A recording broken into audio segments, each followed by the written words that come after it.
নমস্কার বন্ধুরা, পি মঞ্জু কিচেনে আপনাদেরকে অনেক অনেক স্বাগত জানাই। প্রতিদিনের মতো আজকে আমি চলে এসেছি সব কিছু গুছিয়ে নিয়ে। তোমরা কেমন আছো? আশা করি ভালোই আছো। আর আমি আজকে যে রেসিপিটা বানাবো, থাম্বনেল দেখে তো বুঝতেই পারছো আমি কী বানাবো। তাহলে আজকে আমি বানাবো, আমরা গ্রামের ভাষায় ঘোল বলি, আর আমি বানাবো আজকে দইয়ের লস্যি, মিষ্টি দইয়ের লস্যি। টক দইয়ের লস্যি হয়, আমি আজকে বানাবো মিষ্টি দইয়ের লস্যি, আমরা গ্রামের ভাষায় ঘোল বলি। তাহলে আমি কীভাবে ঘোলটা বানাই, তাহলে শুরু থেকে শেষ পর্যন্ত অবশ্যই দেখবেন। তাহলে এবার আমি ঘোলের জন্য এখানে নিয়েছি লবণ, আর হচ্ছে দুটো লেবু নিয়েছি, চিনি নিয়েছি, আর চাট মশলা নিয়েছি, আর হচ্ছে এখানে কিছুটা পরিমাণ আমি দই নিয়েছি, মিষ্টি দই। দইটা আমি একটা বড় বাটির মধ্যে ঢেলে নিচ্ছি।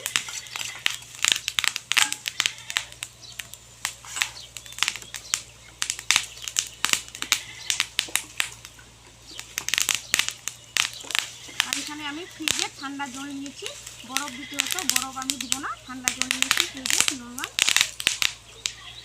1 গ্লাস দিলাম, 1.5 গ্লাস মতো আমি জল দিচ্ছি। এবারে দইটাকে আমি খুব ভালো করে ফাটিয়ে নেব, মিক্স করে নেব।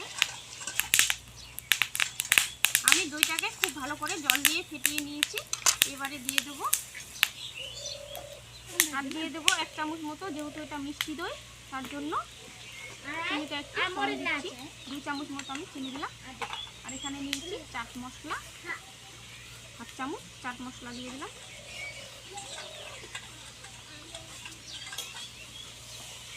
এবারে আমি লেবুর রস দিয়ে দেবো, যেহেতু মিষ্টি দই এটা টকটা একটু বেশি কম।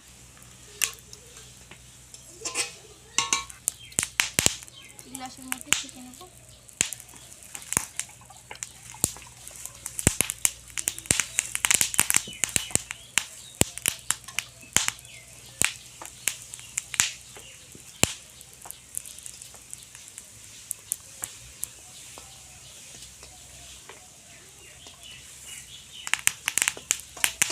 লস্যি রেডি, দিয়ে দেবো চাট মশলা উপর থেকে।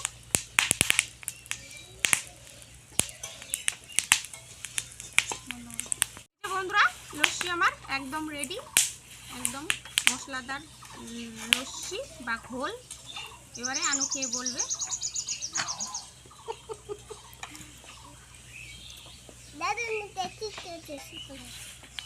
কেমন হয়েছে।